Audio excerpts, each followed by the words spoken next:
The question of which type of school or student should focus on character strengths and skills often comes up in this discussion. KIPP students, by and large, are from low-income families, and people often bluntly ask, is this just for poor kids or public school kids?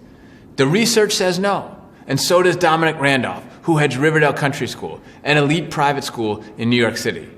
When I first met Dr. Seligman in 2003, Dominic was also there. We were both trying to figure out how to take a more structured and scientific approach to character that would help more and more kids pursue choice-filled lives.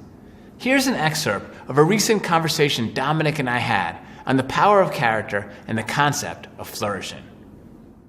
You once said something about, describe some of the kids you've worked with as fragile thoroughbreds. Yeah. And say more about that.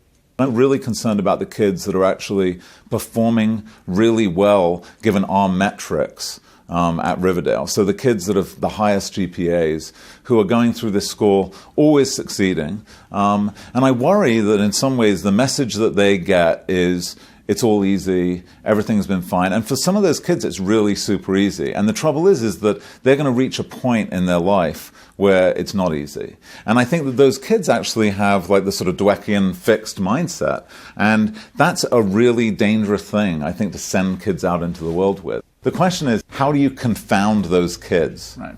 That's what I was going to ask you. How do you create systems in a school that confounds that easy belief that everything's perfect and everything's been fine and I'm always going to be an A student? And I think that's sort of an interesting question, especially when you have the pressures of college admission and the colleges are looking for these perfect transcripts. That, I think, is sort of an interesting question, because what I'm interested in is the delta, right? So I'm interested in growth, right? And yet, unfortunately, the college admission system is not actually looking for growth right now. And that's a big problem.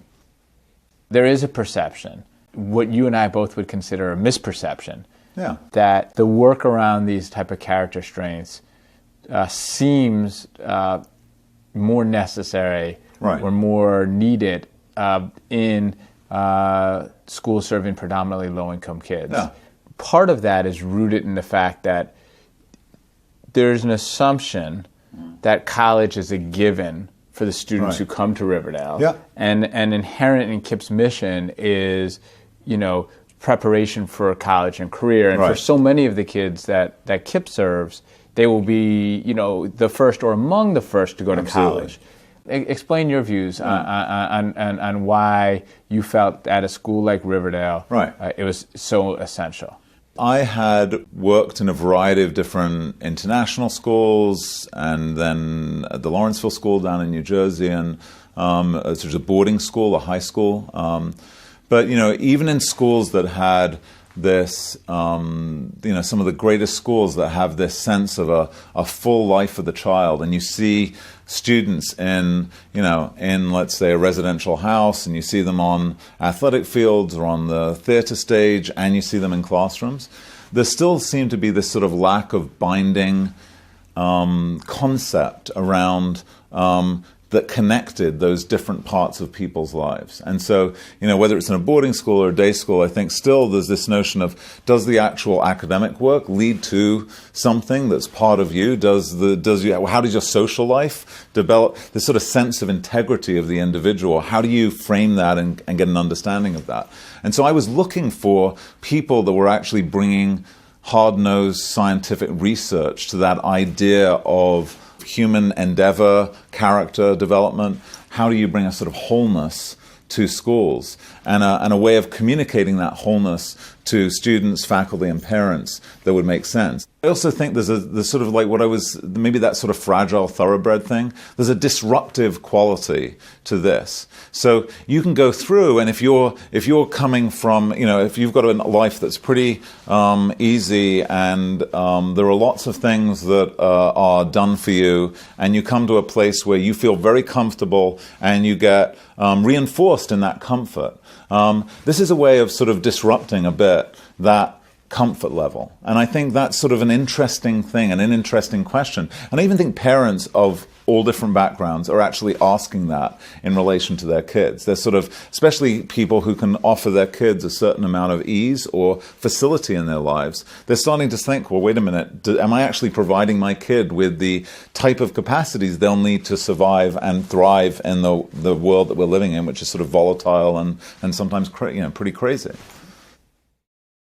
So what advice would you have for any school leader who is thinking about it and embarking on this character work? Yeah.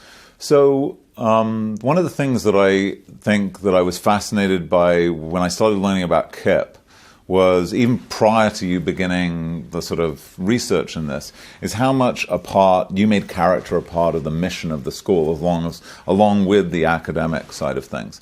And so it was interesting, when I came to Riverdale, I asked teachers to say, okay, what are the outcomes of a Riverdale education? What would you like to aspire to as outcomes? And I really do believe if you can establish a sort of consensus around institutional outcomes, you can design back the program and the means whereby you get to those outcomes for kids.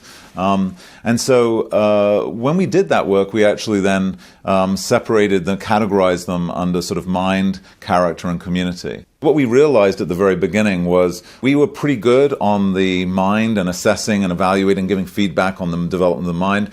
We had lots of different tools to look at the health of the community and give people the feedback and work on developing the community.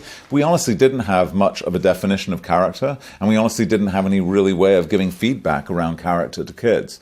So that sort of gave us a reason and an impetus to engage in this work in an authentic way for the institution. So I guess I'd say to leaders is, rather than just sort of like adding this on to the other things that you do, how do you actually suffuse this in your schools and make it a part of like the mission of the schools? I think if you're a leader, you need to figure out how do you do that in an authentic way for your certain school or group of schools.